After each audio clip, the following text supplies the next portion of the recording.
할렐루야. 저는 오늘 여러분과 함께 하나님께로 돌아가자, 이런 제목의 말씀을 가지고 은혜를 나누고자 합니다.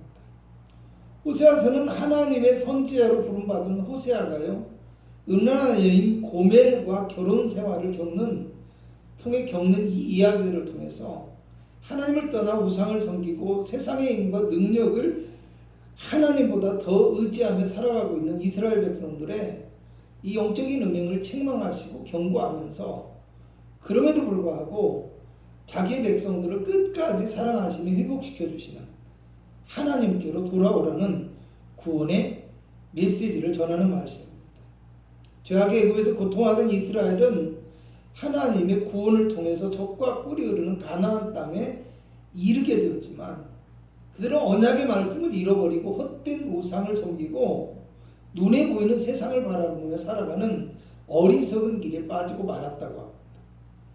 호세아서 13장 4절에서 5절을 보면 하나님께서 애굽 땅에서 자신을 계시하시고 광야에서 인도하시고 먹여주셨지만 그들이 배가 부르니 그들의 마음이 교만함으로 말미암아 하나님을 잊었다라고 말씀합니다. 호세아서는 이를 가리켜서 음란한 여인 고멜이 그의 남편인 호세아를 떠났던 것처럼 이스라엘이 하나님을 버리고 멀리 떠나버렸다고 말씀합니다. 또 호세아서 4장 10절에는 그들이 먹어도 배부르지 아니하며 음행하여도 소요가 늘지 못하니 이는 여호와를 버리고 따르지 아니하였기 때문이라고 말씀합니다. 하나님을 떠난 이스라엘은 절망과 고통 속에 살아갈 수밖에 없으며, 지금 이스라엘이 겪고 있는 모든 위험과 고통의 상황이 하나님을 떠난 불신앙의 모습으로부터 비롯되었다는 것을 말씀하고 있는 것입니다. 호세아서 3장 1절을 보면 호세아에게 너는 또 가서 타인의 사랑을 받아 음녀가 된 그 여자를 사랑하라고 말씀하시는데요.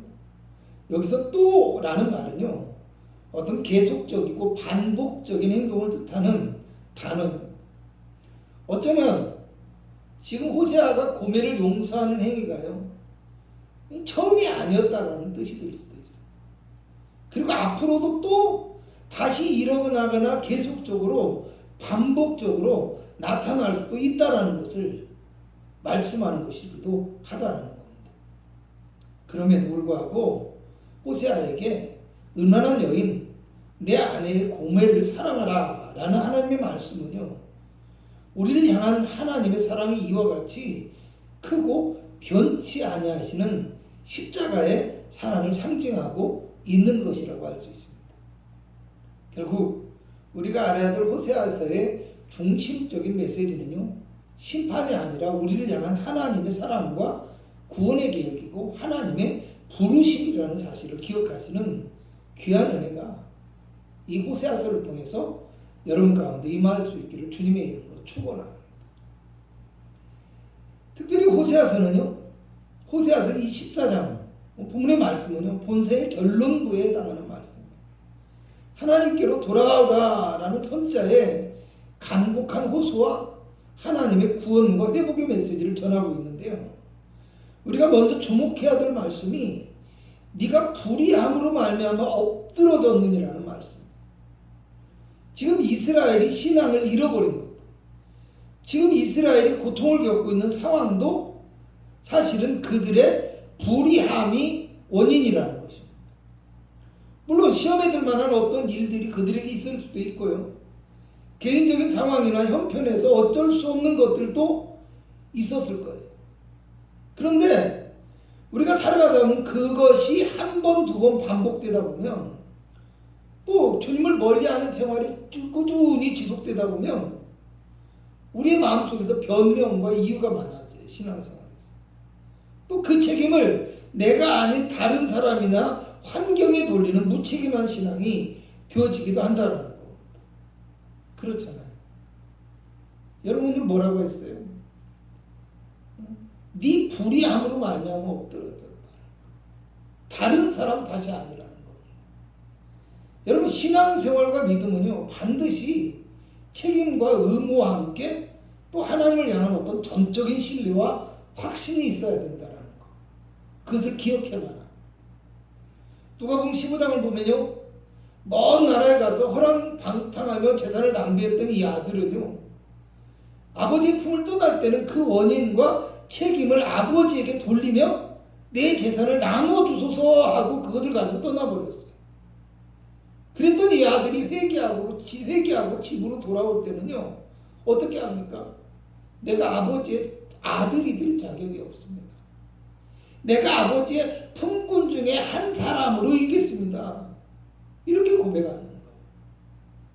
자신의 삶에 닥친 모든 불행, 어려움, 모든 것들이 자신의 허황된 욕심을 채우기 위한 자신의 욕망으로 말미암아 일어난 일이라는 거예요. 그리고 이제부터는 내 목적을 위해서 살지 않고 내 뜻대로 살지 않고 아버지를 위해서 아버지의 뜻 안에서 아버지에게 속해서 살겠습니다 라는 고백인 겁니다.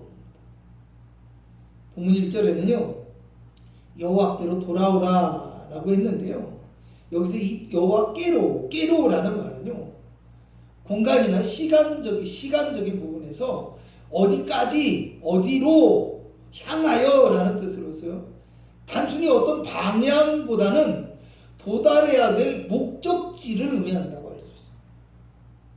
오늘 그리스도인들의 신앙과 삶도요, 이와 같아야 된다고 생각합니다. 삶의 목적이 내가 아니라 십자가가 되어야 되고요, 주님의 뜻을 따르고 주님의 영광과 기쁨이 될 수 있는 신앙생활이 목적이 되어야 된다는 것. 그러므로 오늘 우리가 온전히 하나님께 돌아와서 하나님이 중심이 되는 삶을 살기 위해서 알아야 될 것이 무엇일까요? 본문의 말씀을 근거로 몇 가지로 살펴보고자 합니다.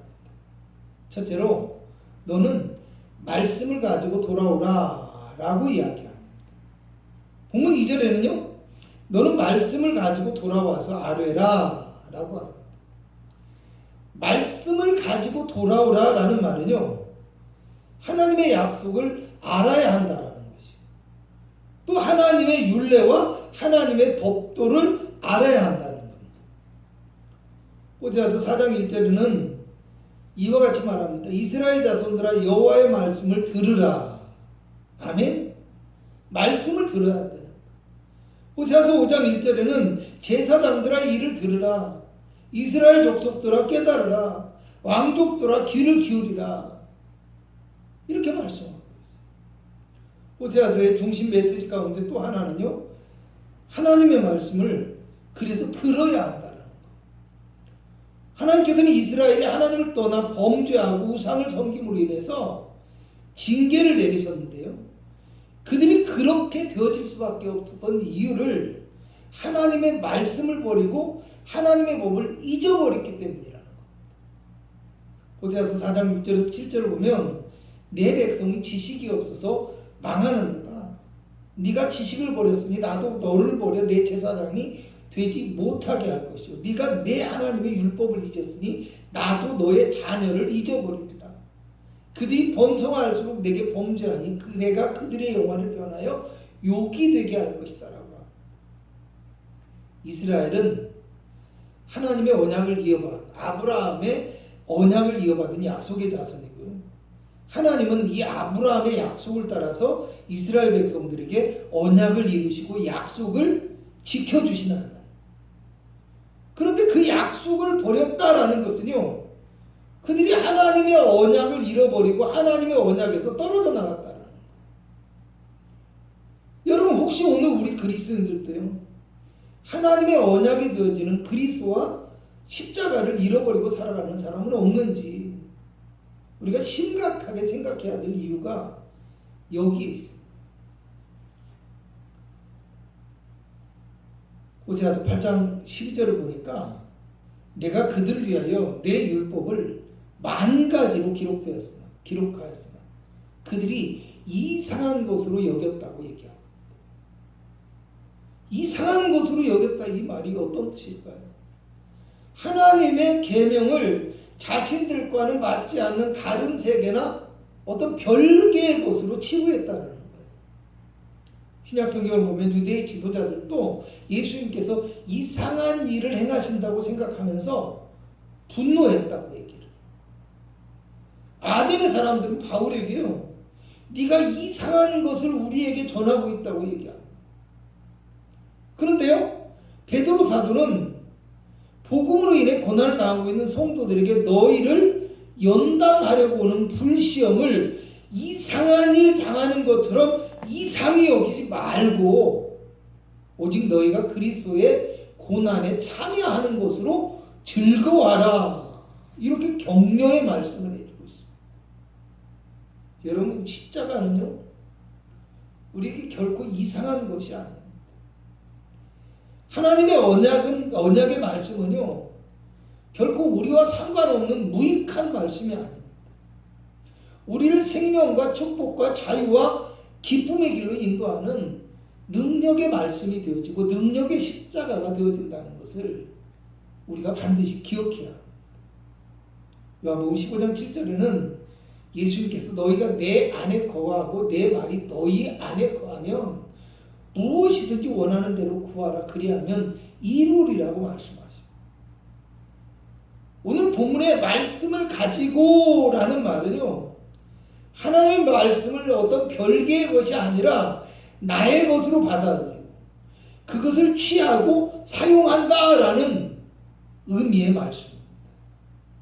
그러므로 오늘 우리는 주의 말씀이 우리에게 참 소망과 능력이 되신다는 것을 알고 그 말씀을 온전히 붙들고 의지함으로 하나님께 나올 수 있는 참 믿음의 성도가 되실 수 있기를 주님의 이름으로 부탁을 드리겠습니다. 두 번째로요, 회개함으로 돌아오라 라고 말씀합니다. 본문 2절을 우리가 함께 읽어볼까요? 시작. 너는 말씀을 가지고 여호와께로 돌아와서 아뢰기를 모든 불의를 제거하시고 선한 말을 받으소서. 우리가 수송아지를 대신하여 입술의 열매를 주께 드리리이다. 할렐루야. 모든 불의를 제거하시고 선한 말을 받으소서. 이렇게 말씀하고 있는데요. 성경은 의인은 없나니 하나도 없고 선을 행하는 자는 없나니 하나도 없다라고 말씀합니다. 여러분, 무슨 얘기예요? 결국에는 피의 제사인 회개가 없이는, 속죄함이 없이는 누구도 하나님 앞에 설 수 없다는 것을 알아야 한다는 거예요. 또 우리가 숫송아지를 대신하여 입술의 열매를 드리리이다 라고 했는데요, 이 말은 입술의 고백과 찬송을 의미합니다. 송아지를 가지고 제사를 드리는 의식보다 더 중요한 것이 우리 입술의 고백이라는 의미입니다. 어떤 형식적인 제사보다는 먼저 우리의 마음으로부터 하나님을 인정하고 하나님 앞에 살아가겠다는 어떤 진정한 고백과 회개가 먼저 앞서야 한다라는 뜻이 되죠. 여호와께로 돌아와서라고 했는데요. 여호와께로 돌아와서라고 했는데요. 돌아오다라는 말은 돌이키다, 물러나다라는 뜻입니다. 또 여기서 여호와께로 돌아온다고 했잖아요. 1절에서의 이 여호와께로는요, 도달해야 될 목적지를 뜻하는 단어와 의미라고 했잖아요. 근데 이 2절에서 사용되어진 깨로는요, 가야 할 어떤 방향을 뜻하는 단어입니다. 단어가 다르다는 얘기죠. 우리의 고백이요, 입술로만 되어지는 것이 아니라 가야 할 방향이라고 했잖아요.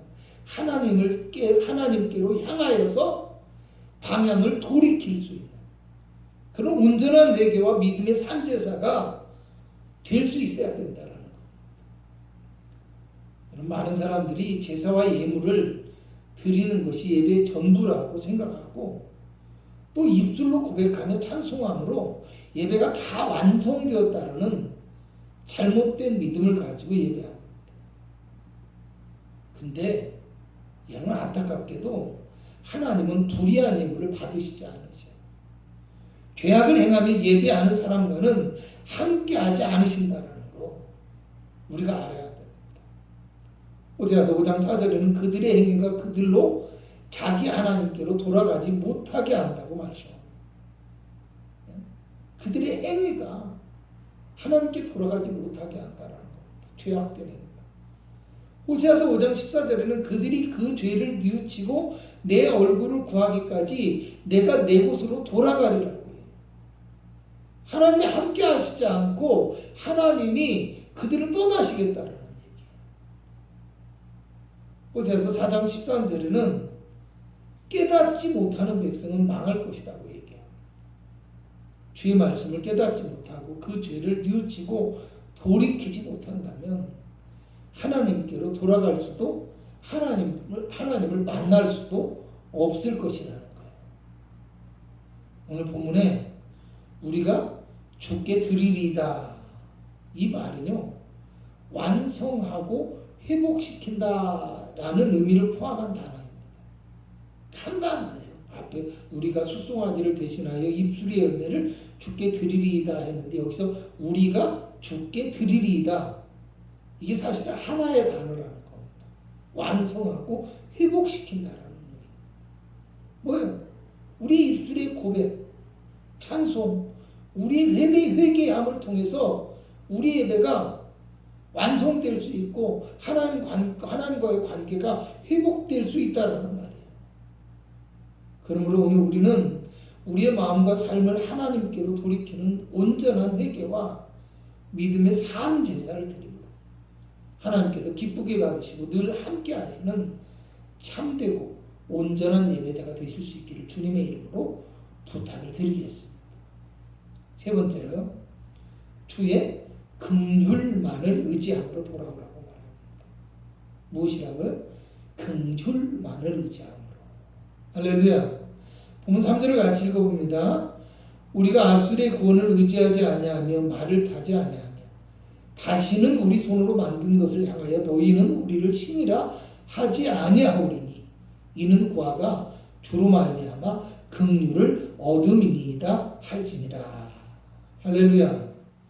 이스라엘이 죄악에 물들 수밖에 없었던 이유는요 눈에 보이는 것을 의지하고 세상의 문화의 유혹을 이기지 못했기 때문에 하나님의 선민인 이스라엘은 하나님만 섬기고 하나님만 의지하라는 이 언약의 말씀을 뒤로하고 먼저 힘의 상징이고 강대국이었던 애굽의 병거와 마병을 의지하고 또 압수르를 의지하고 바라보는 잘못된 선택을 하게 되어집니다. 불신하게 선택을 했다는 거죠. 결국 그들의 우상 숭배의 습관마저도 따라하게 되는 죄악의 길 가운데 빠져드는 어리석은 모습이 되어졌다. 호세아 선지자는 다시는 우리가 아수르와 애굽을 의지하거나 우상을 섬기지 않고 오직 주의 긍휼을 의지하고 바라보는 믿음의 삶을 살아가야 한다라고 선포합니다. 여러분 여기 본문에서 주로 말미암아 긍휼을 얻는다라고 했는데요. 오늘 우리의 구원이 우리의 어떤 선한 행위나 공로로 말미암아 주어지는 것이 아니라는 것이죠. 오직 주님의 은혜로 말미암아서만 우리에게 주어진다라는 것. 그것을 기억해야 됩니다. 신명기 7장 7절을 보면 여호와께서 너희를 기뻐하시고 너희를 택하시면 너희가 다른 민족보다 수요가 많기 때문이 아니라 너희는 오히려 모든 민족 중에 가장 작은데도 불구하고 적은데도 불구하고 이어지는 8절에서 다만 너희를 사랑하시고 또 하신 맹세를 지키기 위해서 너희를 속량하셨다라고 얘기해요. 속량해 주셨다라는 겁니다. 속량의 의미가 무슨 뜻인 줄 알죠? 해방시켰다라는 거예요. 죄악의 값을 치러 주셨다라는 얘기. 주님이 우리를 택하시고 사용하시는 것도 사실은 내가 잘나고 똑똑하고 힘이 있어서가 아니라 오히려 작고 연약하며 부족하고 끝없이 죄악 속에서 죄악 가운데서 살아가고 있지만 그 주님의 사랑과 긍휼로 또 하나님의 약속의 말씀을 우리에게 지켜주시기 위해서 이루시기 위해서 죄악의 세상 속에서 죄악의 수렁 속에서 우리를 건져내서 속량해 주셨다는 것. 호세아서 8장 12절을 보니까 아닙니다. 호세아서 11장 8절을 보면 하나님께서 이스라엘 향해서 내가 어찌 너를 놓겠으며 버리겠느냐라고 하시면서 내 마음이 내 속에서 돌이켜 나의 긍휼이 온전히 불붙듯 한다라고 말씀합니다. 자기 백성을 향한 사랑과 긍휼의 마음이 불붙는 것처럼 뜨겁다는 것. 오늘 그 하나님이 불붙는 사랑과 긍휼의 마음이 십자가로 말미암아 우리에게 나타났다는 것을 믿으시기 바랍니다. 마태복음 1장 21절에는 아들을 낳으리니 이름을 예수라 하라. 이는 그가 자기 백성을 그들의 죄에서 구원할 자이심이라고 말씀합니다. 또 오늘 호세아서 6장 1절에는 오라 우리가 여호와께로 돌아가자. 여호와께서 우리를 찢으셨으나 도로 낫게 하실 것이요 우리를 치셨으나 싸매어 주실 것이라고 말씀합니다. 우리가 늘 되새기며 알아야 될 중요한 것 가운데 한 가지는요. 우리 힘과 능력으로는 하나님께 온전히 돌아갈 수도 하나님 앞에 믿음을 지키며 살아갈 수도 없을 뿐만 아니라 이 죄악의 욕망에 사로잡혀서 죽을 수밖에 없는 너무나 연약한 존재라는 것입니다. 여러분 영상을 통해서 예배하는 분들은 그 자리에서 하실 수 있겠네요. 아무도 보지 않는 조용한 곳에서요. 조용히 눈을 감으시고 우리의 마음 깊은 곳, 우리의 심령 깊은 곳을 성령의 눈으로 그리고 말씀의 눈으로 그리고 십자가의 시선으로 또 주님의 보좌 앞에 서 있는 마음으로 그렇게 조용히 자기 자신의 마음 이것을 살펴보시기 바랍니다. 만약에 그러고도 오늘 내가 주님 앞에 부끄러움을 느끼지 않는다면 만약에 그러고도 얼마나 자신이 약하고 죄악으로 가득한 육체인지를 깨닫지 못한다면 오늘 우리의 신앙 또 믿음과 구원에 대해서 다시 배워야 할지도 모릅니다. 여러분 오죽하면 그 위대한 전도자 사도 바울도요. 오라 나는 곤고한 사람이도다 라고 고백해요. 그리고 뭐라고 해요? 자신을 가리켜서 이 사망의 몸에서 누가 나를 건져내냐고 탄식합니다.